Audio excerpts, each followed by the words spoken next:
ನನಗೆ ಏನೋ ಒಂಥರ ಇವ್ನ ಯಾಕೆ ಹಿಂಗೆ ಫೋನ್ ಹಿಡ್ಕೊಂಡು ಹೋಗ್ತಾ ಇದ್ದಾನೆ ಅಂತ ಎಲ್ಲಿ ಅನ್ಕೋಬಿಡ್ತಾರೋ, ಇವ್ನಿಗೆ ಇನ್ನೇನು ಮಾಡಕ್ ಕೆಲಸ ಇಲ್ವಾ ಅಂತ ಎಲ್ಲಿ ಅನ್ಕೋಬಿಡ್ತಾರ ಅನ್ನೋ ಒಂದು ಗಿಲ್ಟ್ ಫೀಲ್ ಆಗಿ ನಾನು ಕ್ಯಾಮ್ರಾ ಡೌನ್ ಮಾಡ್ಬಿಡ್ತಿದ್ದೆ. ನಾನು ಅವ್ರ ಮುಂದೆ ಮಾತಾಡಕ್ ಆಗ್ತಾನೆ ಇರ್ಲಿಲ್ಲ. ಏನಕ್ಕಂದ್ರೆ ಇದೇ ನಾನು ಫಸ್ಟ್ ಟೈಮ್ ಈ ತರ ನಾನು ನಿರ್ಧಾರ ತಗೊಂಡಿರೋದು. ನಾನು ವಿಡಿಯೋ ಮಾಡ್ಬೇಕು ಇದೀವಿ, ಸಾಯ್ಬೇಕಾದ್ರೆ ಯಾರು ಏನು ತಗೊಂಡೋಗಲ್ಲ. ಇವತ್ತು ನಾನು 100 ಕೋಟಿ ಸಂಪಾದನೆ ಮಾಡಿರ್ಬೋದು, ಇಲ್ಲ ಅಂತ ಅಂದ್ರೆ ಒಂದು ಲಕ್ಷ ಸಂಪಾದನೆ ಮಾಡಿರ್ಬೋದು, ಬಟ್ ಹೋಗ್ಬೇಕಾದ್ರೆ ಏನು ತಗೊಂಡೋಗಲ್ಲ ಗುರು. ಅದು ನನ್ಗೆ ಗೊತ್ತು, ಖಂಡಿತ ನನ್ಗೆ ಗೊತ್ತು. ಆದ್ರೆ ನಾನು ಅನ್ನೋದು ಕೆಲವ್ರಿಗೆ ಗೊತ್ತಾಗ್ಬೇಕಲ್ಲ.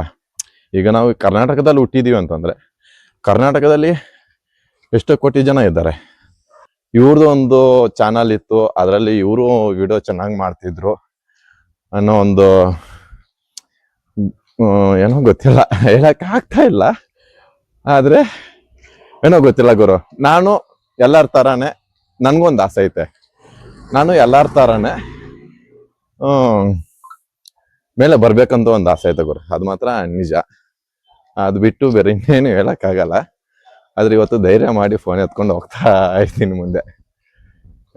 ನೋಡೋಣ, ಇನ್ನೂ ಒಂದು ಅಷ್ಟು ದೂರ ಐತೆ ನಮ್ಮ ಮನೆ, ಅಲ್ಲಿವರೆಗೂ ನಾನು ಇದೇ ತರ ಸ್ಟ್ಯಾಂಡಿಂಗ್ ಅಲ್ಲಿ ಇರ್ತೀನ. ಮುಂದ್ಗಡೆ